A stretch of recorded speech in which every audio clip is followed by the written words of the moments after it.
Hello and welcome back to the video version of the Happier at Work podcast. I'm so thrilled that you decided to tune in today. Don't forget to leave a comment below. Let me know what you thought of today's episode. And also don't forget to subscribe to the channel as well. My guest on today's episode is Deirdre McGinn, and we talk all about her own transformational journey, but also what she does with the women that she works with as well. So Deirdre reached a stage in her career where she was so focused on her career, she neglected all other aspects of her life and kind of had the realization of is this really what I want and who am I? So she talks us through that process, if you like, but also we talk about visibility, the importance of visibility, sponsorship and personal branding in the workplace. So I really know you're going to enjoy today's episode. Don't forget to subscribe to the channel and let me know what you think. Deirdre, you're so welcome to the Happier at Work podcast. It's an absolute pleasure to have you as my guest today. Do you want to introduce yourself, let people know a little bit about your background and how you got to doing what you're doing today? Great. Aoife, thanks a million for having me. I really appreciate it. So my name is Deirdre McGinn. I'm the founder of an organization called Step Up, Step In. So that I've been in this business now for the last 3 or 4 years. It was founded from a very dark place, if I'm honest.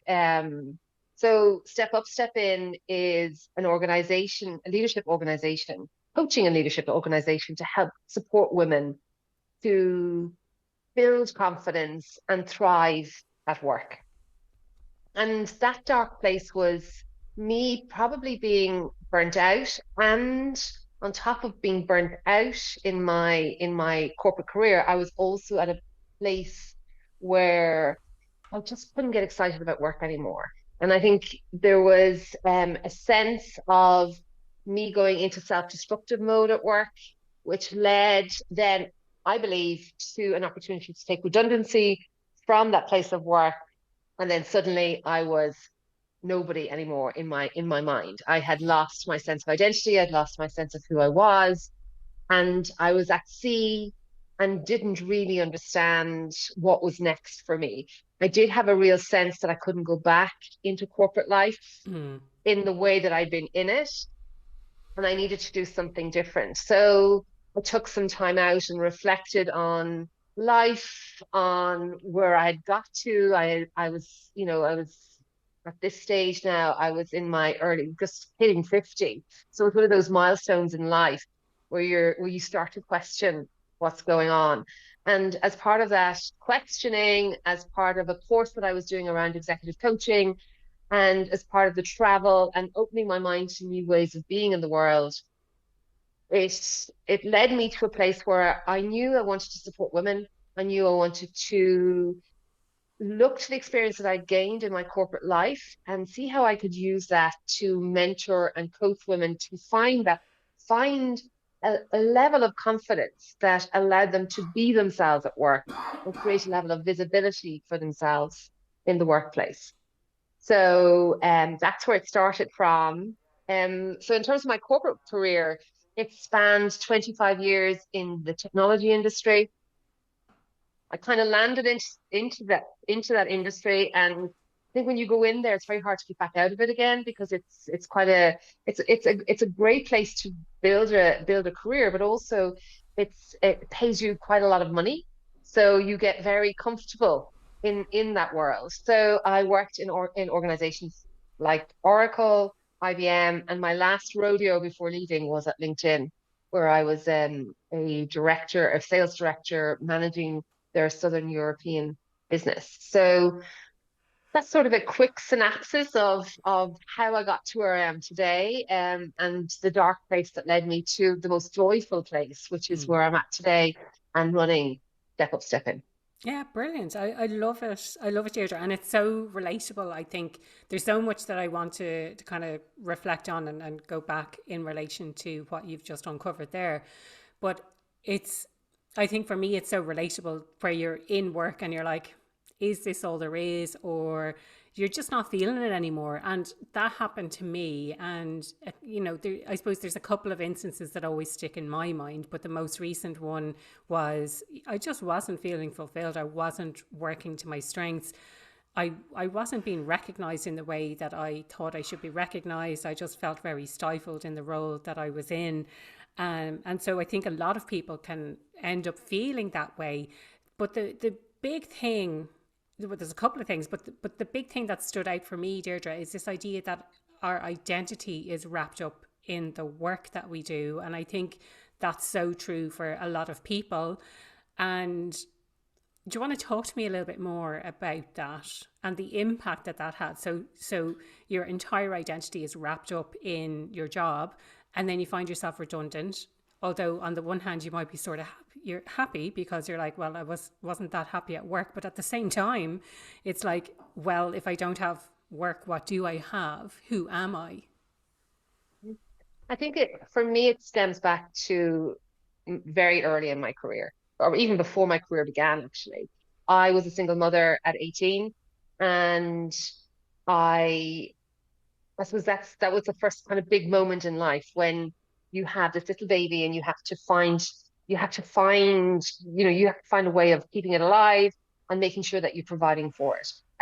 As a single mother, there was nobody else there to support me, so I had to do it for myself. So building my career became such a big part of supporting Jason and providing a lifestyle for him. Mm, So as he grew up, there wasn't an awful lot left behind him to fill my life apart from work because I put so mm, much time and effort into it. So when Jason went off and flew the coop at 20 years of age, it was work. Work was everything. yeah. So I didn't have a partner. I had never got married.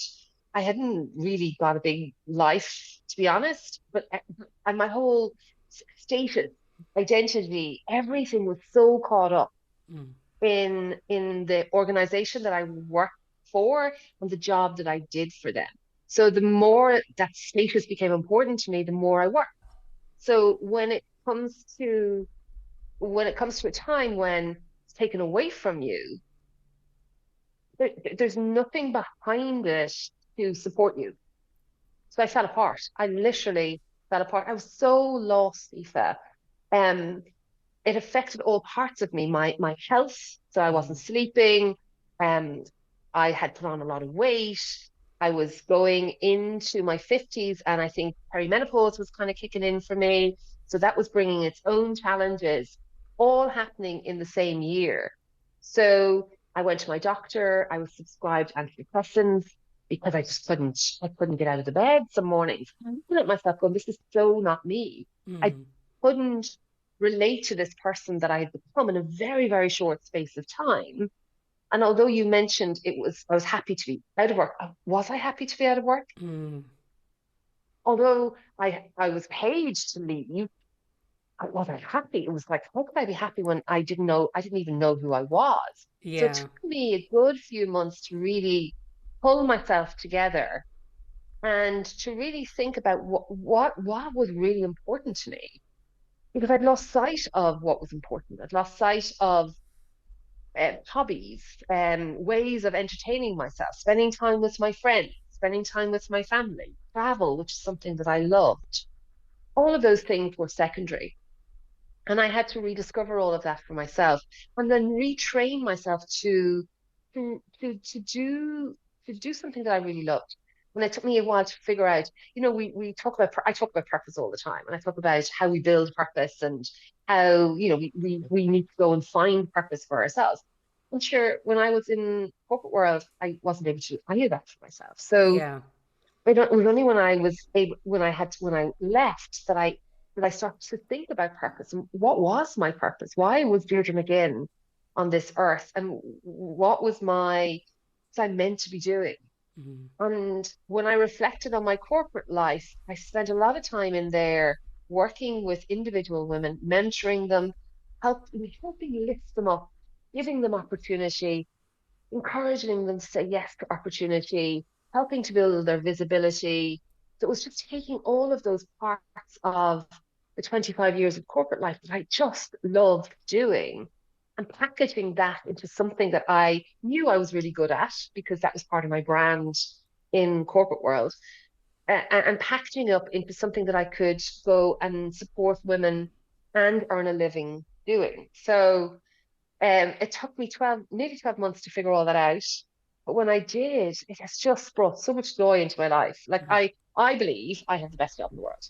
Yeah, yeah, yeah. I get to work with groups of women and individual women on a daily basis. And if I have the slightest impact, like I know this morning I was working with a group of 12 women in an organization. And I know after leaving that 2 hour session that there was light bulb moments going off. The theme of that session this morning was around confidence. And there was light bulb moments going off. And they left with a toolkit of things that they can do to support themselves. Mm. And like the joy from them leaving that just makes my day. And that's Yeah, what yeah. makes my job easy. I'm sure you feel the exact same because you do the exact same Exactly, thing. exactly. It's joy. My whole philosophy is happier at work, and for me, I suppose it's a day at a time, isn't it? It's figuring out, well, what can I do today to make myself happier? But I suppose what I wanted to understand a little bit more, Deirdre, and maybe you can expand on this point, is you don't have to leave your job, or you don't have to be made redundant, or you don't have to go to the depths that you went to change things around for yourself. It's about maybe rediscovering who you are when you're not at work. So, you know, who you are when you're not at work helps you to enjoy the work that you do as well. So it's not just solely about, well, I'm working 12-hour days and that's who I am, and I really want to get to director level. And I was chatting with someone the other day, and she was kind of talking me through this whole process that she had gone through internally, where she always wanted to make it to director level in the organization that she worked in, until she realized, having been passed over for a promotion, she started questioning herself and saying, well, do I really want this anyway? Is this what I really want? Or have I just been on this track, and am I feeding the ego then by progressing and progressing, and actually deep down it's not really what I want? I'm on this, some sort of hamster wheel. I'm on some sort of achievement road track that is not, it's coming from a place that is not for me, essentially. Yeah. And I think you have to be able to get off the hamster wheel to realize that it's not for you, or that maybe there's something else out there, especially in the corporate world, because it's so fast, it's so busy, there's Yeah. so many demands on you, there's so much stress in the system that come off that hamster wheel can be really difficult to really give yourself the time and opportunity Yeah. to think about these things. And what I'm finding is a lot of women are starting to invest in themselves to get help to get off their hamster wheel, to create the space Yeah. to think about this stuff through coaching. Yes. Yeah. Yeah. So I think now it's about, you know, helping women just to take a little bit of time for themselves, because we don't tend to do that. We don't tend to invest in ourselves, Yeah. and we don't tend to take the time to look at ourselves and look within to see what is it that I really, really want. Yeah. Absolutely. Yeah. And that's where I start with the women I Yeah. work with. Like, tell me what you want, what you really, really want. It's our Spice Girl. I We call can it break Spice into Girls. song now, Deirdre, with that. It's my Spice Girls moment. I say it every time. And it's about really building that level of self-awareness Yeah. around who and what you are, and putting the pieces of the jigsaw together.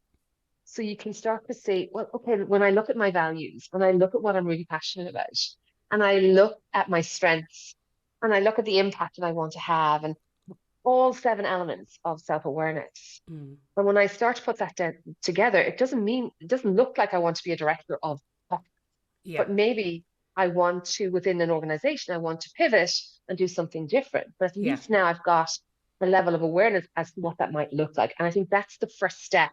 It's creating awareness Yeah. around what it is. How can you start to think differently about your career Yeah. when you're Yeah. in the middle of it? Yeah.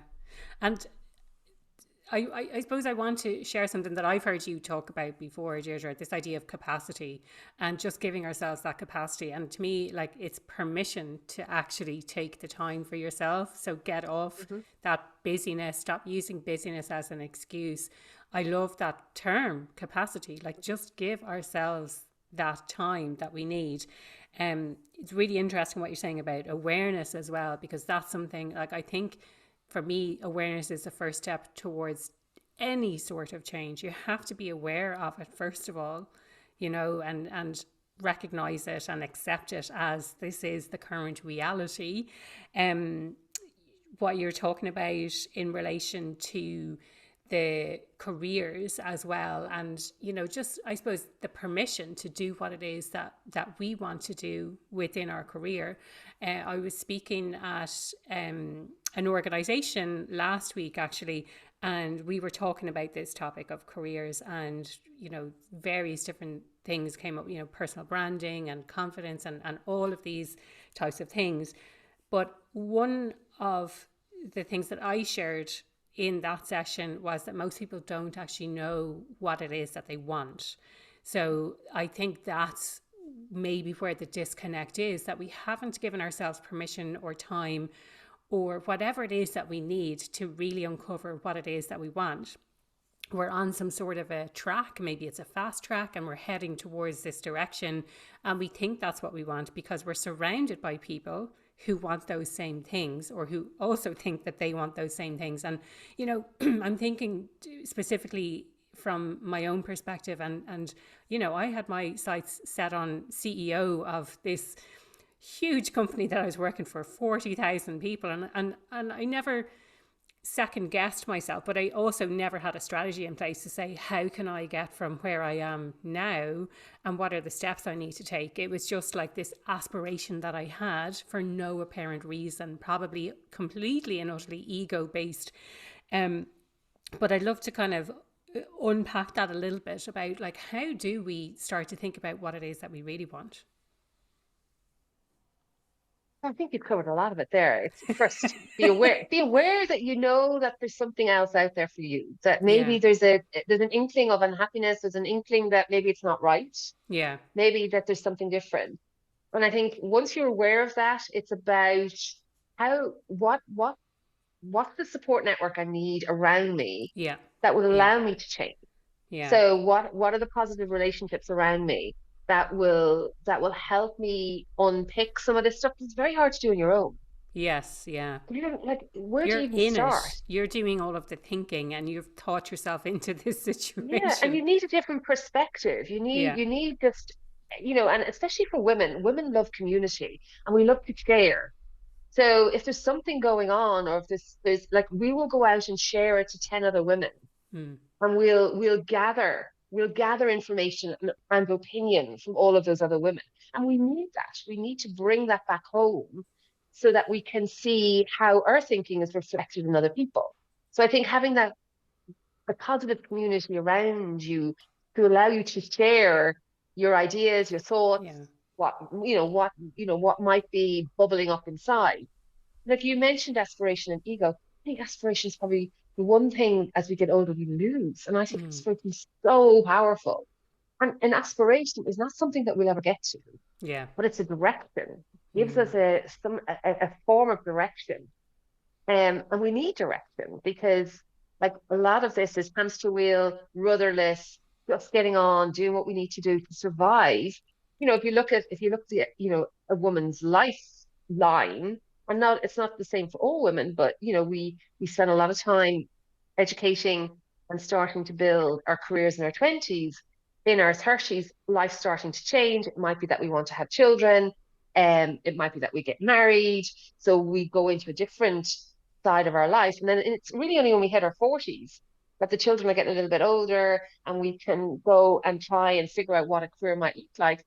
And then we're building up into this big crescendo. We hit our 50s and then menopause hits, and it's like, holy mother, what's that about? Yeah. Like, when we're in our prime, it just gets kind of cut from under us, and then we have to Mm. start slapping creams all over us and trying to figure out how do we get back to a place of normality, of Yeah. feeling normal. Um, and And then so, and like, then we're into retirement, Deirdre. and then it's time to get the hell out of Dodge, right? So, Yes. look, it's about timing all of this, or and in some cases we don't get to time it, Mm. so we just need to see how we can figure out how we step away from it for a small space of time, so we can do that reflecting. And I think what organizations can help us do that. Yeah. I think having good mentor, having somebody who's a good sponsor within an organization, are good resources to help us step away from the day-to-day norm Yeah. and to think a little bit differently. in my career, I've been very blessed to have some great sponsors. Mm. And sponsors are those individuals that are advocating about you behind closed doors. Yeah. So they see your potential. Like you have to feed them, like it doesn't, you earn the respect and the trust of a sponsor. But once they see it in you, they'll see more in you than you see in yourself. So Yeah. they're advocating. So when I was in IBM, I had a great sponsor who took me from Ireland to London, Mm. and I had this most amazing job for 12 months where I got to follow a senior executive around as his EA. It was an executive assistant role. That's what they called it. So you got to sit in every single meeting that he sat in. You've seen the language that was used. You've Yeah. seen the deals that were done. It was the most amazing job. And this guy, Dave Kay was his name. He was just the most amazing man. He was just such a clever guy, and we'd sit in a meeting, and it would be quite a complex subject that was going on, and he would be able to take that subject and bring it to the next meeting. And within 5 minutes, he was talking about this like he knew everything about it. I was, Yes. just fascinating. But I learned a Yeah. huge amount from this guy, and then from there, having that opportunity, it created a level of visibility for me within the executive team in the UK. So then I was able to take on a sales director role in the UK, which I would never have got if I hadn't have moved from Dublin to London with Mm. this sponsor recognizing my potential. And the same at LinkedIn. But LinkedIn was quite specific. They had a sponsorship program.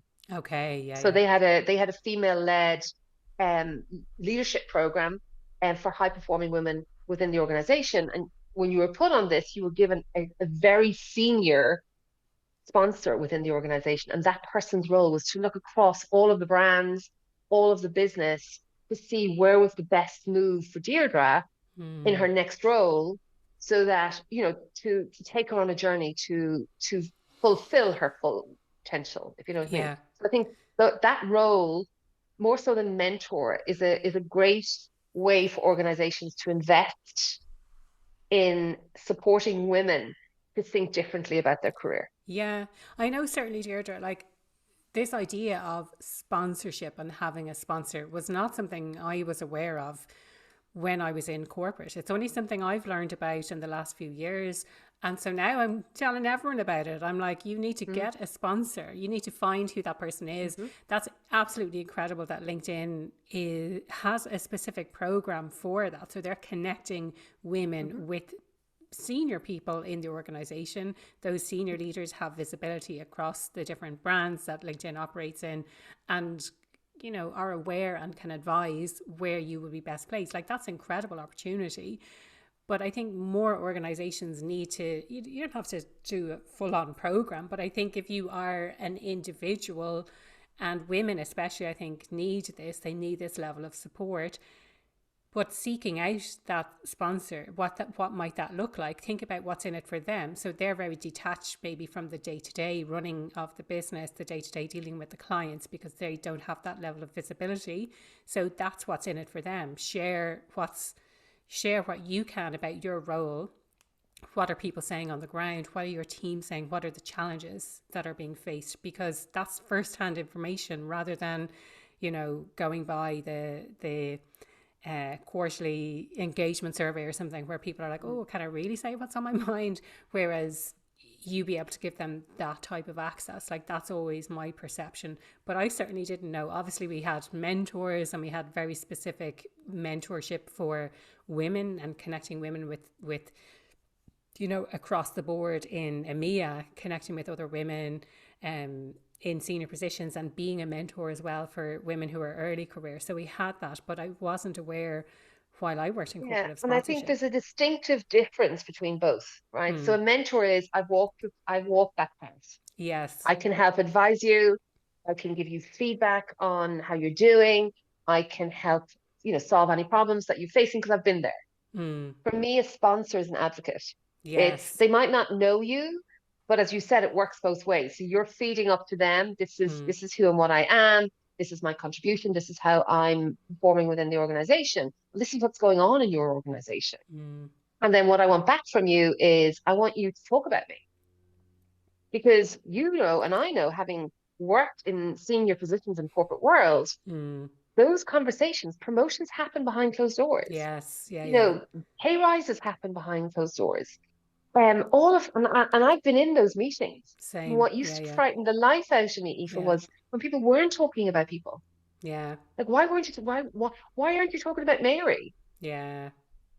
You're her manager. You know why? Like, and when I used to sit in those meetings, and the ones that people weren't talking about, they used to worry me more than the ones people were talking Yeah. about. Yeah.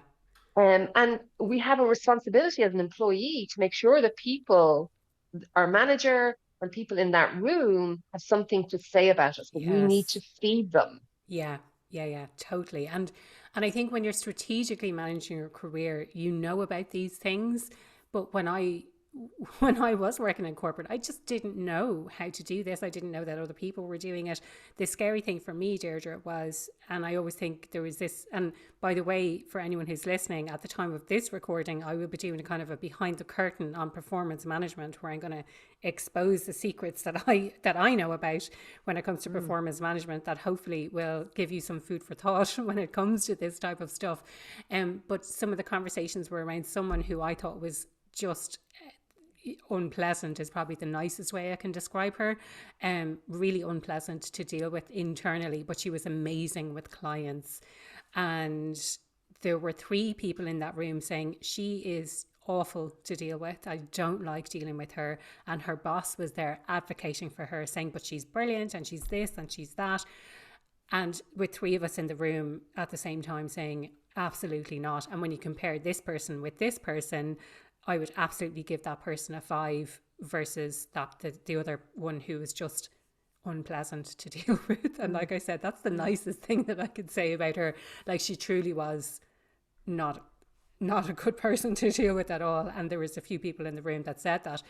But that ties in, Deirdre, with something that I wanted to pick up on that you had mentioned earlier in passing, and this idea of brand and our personal brand. And again, I probably had a vague awareness of this idea of a personal brand when I was working in corporate. Do you want to talk a little bit more about what that means and how to influence what people say about you when you're not in the room, how to influence what people are thinking about you and what they're saying in those rooms where it's actually really important?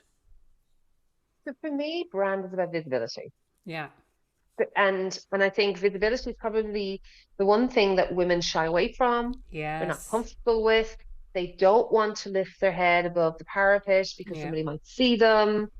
So in all of the work that I do with women, brand is at the core of that work. Because if you don't have a level of visibility within your organization, Mm. then nobody's going to talk about you. Yeah. Nobody's going to see you for promotion. Nobody's going to see you for the juicy projects that are coming out.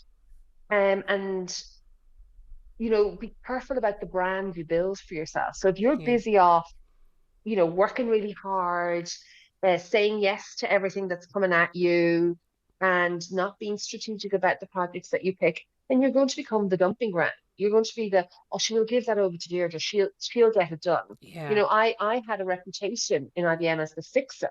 So I was really going in and good at going in and fixing teams because Mm. nobody else wanted to put the time and effort into managing performance, ensuring that people were at the right level within the organization. Yeah. But I was good at that because I had a real interest in people. So I was put in to do that. But then it became part of my brand and it wasn't necessarily the brand that I wanted to have. Yes, yeah, yeah. So you get kind of known for this thing by default and like, oh, let's Yeah. bring Deirdre in. She's really good at that. And it's like, no, I don't, that's not what I want because then I get stuck at this level and I actually want to progress. Yeah. And where I learned about this stuff was from a lady called Carla Harris. I don't know if you've ever come across Carla Harris. She talks about her pearls of wisdom. She is a Black American woman who is very senior. I think it's Morgan Stanley. And she does a huge amount of stuff on YouTube around her. But one of her pearls of wisdom is around creating a brand for yourself. So what are the three words that you want to be known for? Mm, And how do those three words align with the values and the strategy of the organization? So once you've got an alignment between those, the sweet spot of all of that, then you need to go out and start talking about yourself in those terms. So I wanted to be known as being strategic. I wanted to be known as somebody who was strong on growing businesses, and I wanted to be known as as a good people leader. So in every conversation I had to engineer those three terms into every conversation. So it became natural for me and my narrative, but also that's what people heard. So this is when I was at LinkedIn. And at the time I had created a strategy. I was running a UK and Ireland business for mid-market, and I had created a strategy with my team for this business. And I was going out selling my strategy to anybody who would listen to me, going, created this strategy.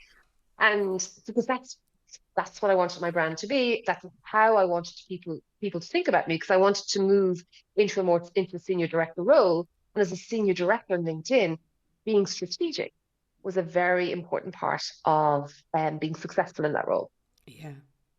So it got to the stage where I was having a coffee one day in the canteen in LinkedIn, and this guy came up to me. He was running another part of the business, and he said to me, "Deirdre, I hear you're very strategic. Can you help me build this strategy for my business?" And I just remember going, yes, yes, It's worked. it works. It works. And Yeah. Carla Harris tells a great story about how she wanted to be known as really tough. And she used that word really tough. And then she heard those words coming back to her. So that's one strategy to help build your brand, but build it Yeah. on your own terms. But it's also about having a narrative. Yeah. And one thing I learned from a boss that I had at LinkedIn was at the end of every quarter and at the end of every year, he would build a narrative around his quarter and his year so that he was able to talk about it in the elevator as he went up in Yeah. the elevator at LinkedIn with the CEO of LinkedIn. He had it at the tip of his tongue. Yeah. So having your narrative and what's helped you be successful and the impact that you've had in your business, Yeah. I think is a really important. It's really important that you've got access to that in the moment, so you can share it with whoever you need to share it with. Yeah, like you say that it's on the tip of your tongue, but like if I think back, or if I think about this, like what practically could people do? It's thinking, what is it that I want in this quarter? What are my objectives? How do they relate to the business? And then this is likely, at the time of recording, it's likely to come out towards the end of March. So if you're listening in real time, you're coming up to the end of Q1. What is it that you've achieved in Q1, and how can you turn that into a story that is reflective of the brand that you want to put out there in the business? So you executed on this particular strategy, or you've started it, or you've designed it, or whatever it might be.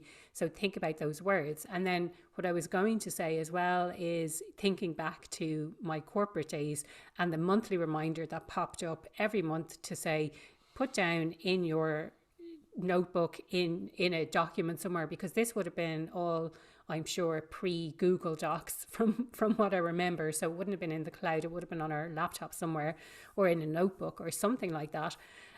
Where what have you achieved? So thinking about, well, what have you achieved this month, so that when it comes to filling out the form at the end of the year that we all have to fill out to say, this is what I've achieved, that it really comes easily for you. Now, I will be the first to admit that I wasn't great at doing that every month. And sometimes at the end of the year, there would be gaping holes or there'd be gaps or whatever. But anyone who's listening now, take this as a reminder to do that, so that you don't get to the end of the year wondering, well, what did I actually achieve this year? Really think about that. And also, there's an opportunity, I think, to course correct if you are writing stuff down, you're like, that's not really what I want to be known for. Like, that is not really in line with the brand that I want to put out there. Deirdre, you brought up this other idea around visibility and the fact that oftentimes women are afraid to be visible. Do you want to kind of talk us through a little bit? I mean, I see that all the time, but any thoughts that you have about why? Like, why do we not want to be visible? We're talking about ourselves because we see it as bragging. Yeah. We see it as being arrogant.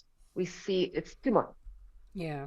So we have to find our way of talking about ourselves in an authentic way for us. Yes. So going back to what you were saying around, capturing all of this, all of the good stuff that we do, So I call it a confidence journal. Yeah. And I encourage every woman that I work with to have their confidence journal. And at the end of every week, I want you to put in there what you've achieved, any feedback that you've received from your team, from your manager, any accolades that you've won, any performance management, or your annual performance reviews that, whatever's happened.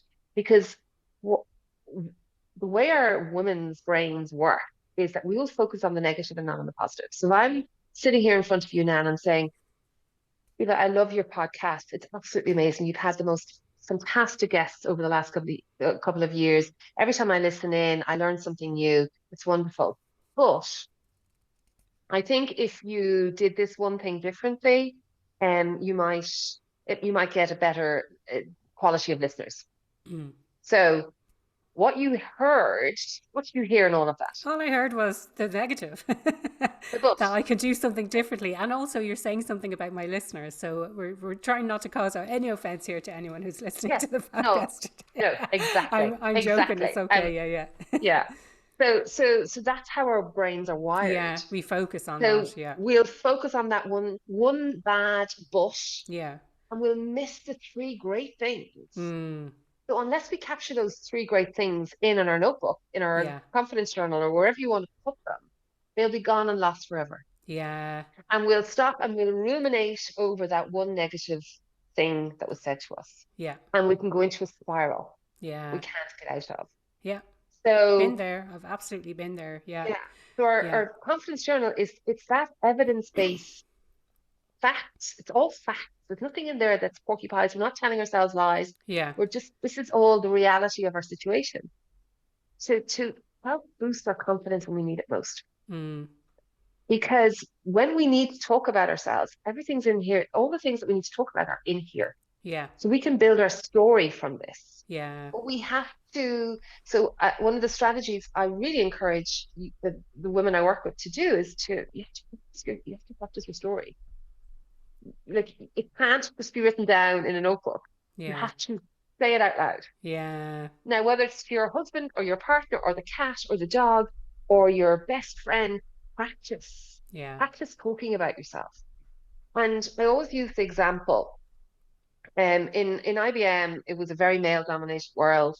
And I used to be in the coffee queue, and there'd be rows of men chatting in front of me, and and you'd listen to them, and they'd be killed telling each other how great they are, and how one was better than the other, and how they did this and the other. Whereas if there was two women in front of me in the coffee queue, it would be more of a social conversation because women create conversation around social, and then we build up to this is what I do. It doesn't come naturally for us to talk about our achievements in a coffee queue unless we're practiced and unless we have to. Yeah. Or you'd nearly have to put a gun to a woman's head to do it. Yeah.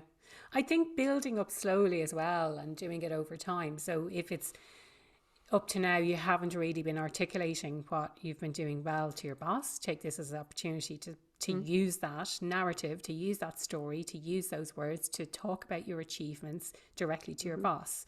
Your boss, I have no doubt, is going to be talking to their boss and the other leaders in the business about what it is that you're up to. And if you can articulate with numbers the impact that you're having on the organization and also how that relates to the overall organization's goals, I think that will put you kind of head and shoulders above the other people. That and sounding like a real competitive environment, but I think oftentimes companies are competitive. But if you think about it, if I'm like at times in my career, I would have had 10 direct reports. It's very hard to keep track of how all 10 are doing. So I relied on them to tell me, how they were doing. And if you weren't telling me, then I didn't know, so I wasn't able to talk about you. Yeah. Well, that's like a lot of that's my bad, and I get it. But there's 20 other million things going on. Yeah. So I need you. You need to make it easy telling for our people. bosses. Yeah. We need to make it easy. Yeah. That's like, I mean, you've gone through the process for being a guest on the podcast, Deirdre. I like to make it as easy for people as possible to do what it is I need them to do. So I've set up systems to collect pictures, to collect your bio, to collect your social media channels. I send automated reminders so that you're going to show up here, you're going to show up on time for our recording. So like I like to make things easy for people to do what it is that I want them to do. But I think sometimes we forget. And if I think back to my corporate days, thinking about the people I work with in my business now, when you offload something off your plate that was previously on your plate, you kind of forget that someone else is doing it and how much time it takes and all of the little intricacies. So if you're listening to this now and you're getting work from your boss, remind them that that's on your plate, because they may not remember. Once it's off their plate, like you say, Deirdre, we've got a million things spinning around in your head that you need to deal with, and there's a reason that it's off your plate. And if you can just remind someone, this is something that I'm working on, this is the impact, and these are the changes I've identified, or these are the changes that I've made, I think it makes your life easier, basically. It makes your life easier, it makes the manager's life Yeah. easier. It helps you build that narrative that you need to create the brand and visibility Yeah. that you want to get to the next step. And I think as you build that, you build your confidence, which gives you the confidence to say yes to bigger opportunities, or say Yeah. yes to speaking engagement, maybe to build your brand. So it's all like, they're all small steps. And I'm a Yeah. big believer in tiny, tiny steps Yeah. always take you on a journey. And Totally. it's about how can you be a little bit more courageous with yourself every day, Yeah. 10% braver every day is Yeah. what I ask of my clients. 10% doesn't take you too far outside your comfort zone. Hmm. It doesn't rattle the cages too much. It doesn't make you feel uncomfortable, but it gives you the courage to move that one step further. Hmm. Love that. It's such a nice idea. And again, if I'm thinking back to the company that I was working with last week, they had people on to MC. They asked people to volunteer for these stretch opportunities who would never have done that. They've never have spoken in public before. And the ones who stepped up to do that saw it as a stretch opportunity. This is a great opportunity for me to start speaking in public, start speaking in front of people. So I think seeking out those opportunities is really, really important. And Deirdre, if I could summarize everything that we're talking about, we sort of started talking about, like, is this the right place for me, or what is, how do I uncover my purpose, or what I really, really want? And then we kind of broadened the conversation into more, well, how do I go after what it is that I really, really want, by being more visible, by growing in confidence, by uncovering what my purpose is, all of these things that are so, so important, I think, if we want to feel a sense of success in our careers. And success being whatever that means for you. It could be a bit more freedom, it could be more money, it could be a title, whatever that is. But again, kind of going back to this why, like, what is your purpose, or going back to what it is that you really, really want. And so thank you so much for sharing all those insights. And I have no doubt that people who are listening today can put into action straight away at least one of the things that we talked about. Because again, when I'm talking to people, I don't like to overwhelm them and say, well, here's 10 strategies that you can. It's like, just pick one, work on that, listen back to the podcast again. You might hear something different the next time you listen. So really, really appreciate that.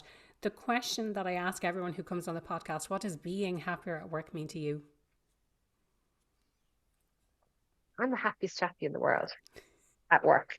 But you know, I ask this to my clients a lot, and it's about having some level of meaning for me. Like, why remembering why do I work?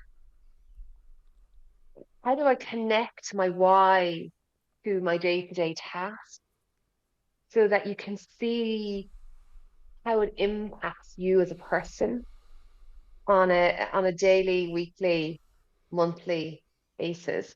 And I think if you can find that meaning in the tasks that you do, if you can go back to connecting with why you work in the first place. And for some people, it's to provide for their families. For other people, it's to build a career or to be of service to a client. It doesn't really matter what it is. For you, it matters that you understand what it is for you. And then surrounding yourself with positive relationships that's supporting you to be who you want to be at work. And so I would say figure out meaning and task, I would say build positive relationships around you. Go back to your why you do what you do. And then find work Yeah. for you in the job that you do. Oh, absolutely love that. Thank you so much. And Deirdre, if people want to connect with you, if they want to reach out and if they want to find out more about what it is you do, what's the best place they can do that, or what's the best way they can do that? I'd say LinkedIn is probably the best place to connect with me and if you want to spend time with me, that's a great place to do it. So I'm Deirdre McGinn on LinkedIn. And then my website is www.stepupstepin.ie. So Brilliant. And step we up put into a bigger job and step in with confidence. love it. I love it. So we will put all of the links to those in the show notes anyway, Deirdre. And thank you so, so much for your time today. Loads of pearls of wisdom from yourself, not just from Carla Harris, but from yourself as well. So really, really appreciate that. Thank you so much for your time.